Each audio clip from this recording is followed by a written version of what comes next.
Bom dia, a paz de nosso Senhor e Salvador Jesus Cristo esteja no seu coração e no seu lar. Meus queridos, ontem nós falamos sobre Jeremias capítulo 20, o verso 7 e 9, onde o Senhor diz: clama-me e responder-te-ei. Hoje eu gostaria de trazer você no livro de Jeremias capítulo 33, o verso 3, onde nós temos essa escritura registrada: invoca-me e te responderei, anunciar-te-ei coisas grandes e ocultas que não sabes. Parou para prestar atenção? Clama-me ontem e responder-te-ei. Hoje, invoca-me e responder-te-ei. Por que o Senhor pede tanto para que nós o invoquemos? Jesus disse que nós temos que orar orar e vigiar para não cair em tentação. E Paulo diz que nós temos que orar sem cessar. A comunhão com Deus em oração, uma conversa íntima, direta, todos os dias, isso nos garante força para enfrentarmos as adversidades do dia. Tem muitas pessoas que não gostam de orar, gostam de cantar, gostam de aplaudir, de aclamar, de glorificar, mas não gostam de orar. A oração é comunhão, meu querido, comunhão com Deus. Esta é a razão pela qual o Senhor tem tanto interesse em que nós conversemos com Ele em orações constantes. Então preste atenção para você entender a sua necessidade de orar. Ajuda. Você não precisa de ajuda? Pois bem, Jacó, lembra de Jacó? Abraão, Isaque e Jacó. Jacó, o neto de Abraão, o pai dos filhos que formaram a cabeça das 12 tribos de Israel. Jacó estava saindo da casa de seu pai para uma terra longínqua e distante. E ele estava desorientado e perdido. Então ele orou ao Senhor e pediu ajuda. Me ajude nessa jornada. Se o Senhor for comigo nessa jornada, me guardar de todos os perigos, de todos os males, me abençoar, quando eu retornar, eu serei fiel ao Senhor, me dedicarei de corpo e alma. Ele fez um compromisso com Deus.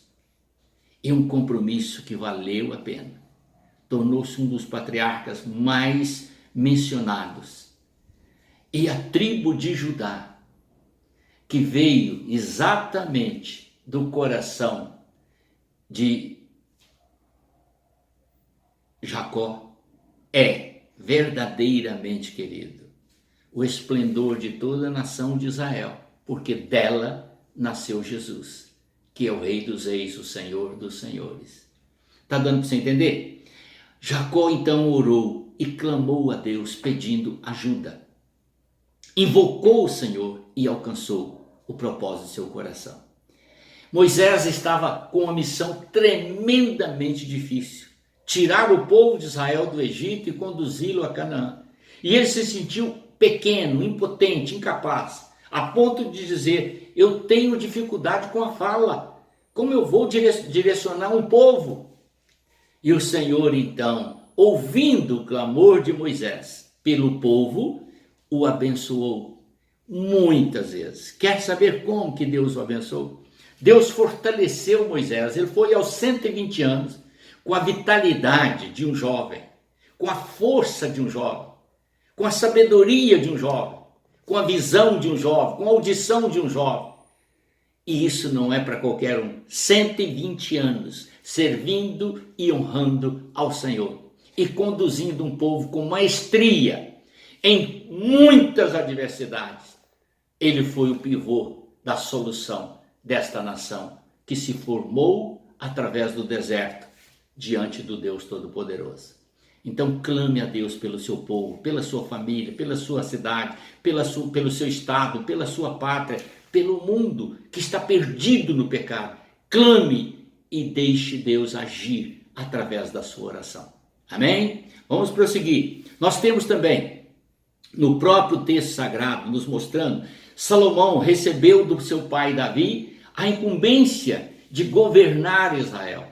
Davi era um homem segundo o coração de Deus, um homem que tinha uma intimidade profunda com Deus, um dos maiores guerreiros que já andou neste mundo. No entanto, ele se sentiu totalmente fragilizado diante da responsabilidade que o seu pai lhe dera. E este havia lhe dito: tão somente esforça e tenha coragem. E ele, diante desse desafio, sabe o que ele fez? Pediu sabedoria a Deus.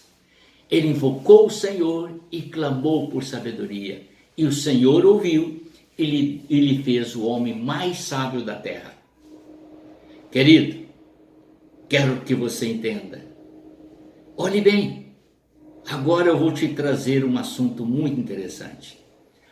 Talvez você se sinta perdido, talvez você se sinta deslocado, talvez você não tenha alguém para interceder por você, talvez você não seja sábio bastante, está totalmente deslocado e perdido, talvez viciado, talvez abandonado. Mas eu quero te falar aqui uma palavra. Certa vez, um carcereiro se sentiu nessa posição. Estou perdido, vou morrer, não tem ninguém que vai me defender. Mas aí um servo do Senhor disse a ele: crê no Senhor Jesus Cristo e você será salvo. E se esta fé for genuína, também a sua família será salva. E assim aquele carcereiro creu no Senhor Jesus de todo o coração. E aquela salvação gloriosa emanada da cruz veio sobre o seu coração, trazendo alívio daquela pressão tremenda que estava dentro dele, proporcionando a ele paz. Naquele mesmo dia, ele levou para casa os mensageiros de Deus, que levou o evangelho à sua família, e todos foram batizados e abençoados por Deus. Quer saber? A importância da súplica é exatamente isso. Invoca-me, como disse o Senhor, invoca-me e te responderei. Anunciar-te-ei coisas que você não conhece. Jacó não se decepcionou, Moisés não se decepcionou, Salomão não se decepcionou, e o carcereiro de Filipe também não se decepcionou. E eu te garanto que você também não vai se decepcionar. Invoque o Senhor e Ele vai te anunciar coisas que você desconhece. Amém? Oremos. Tem misericórdia, Senhor, daqueles que ouvirem esta palavra, que ela possa levar quebrantamento e levar também a fé, para que eles creiam em Ti e busquem a salvação e toda a ajuda necessária, no nome do Senhor Jesus. Amém.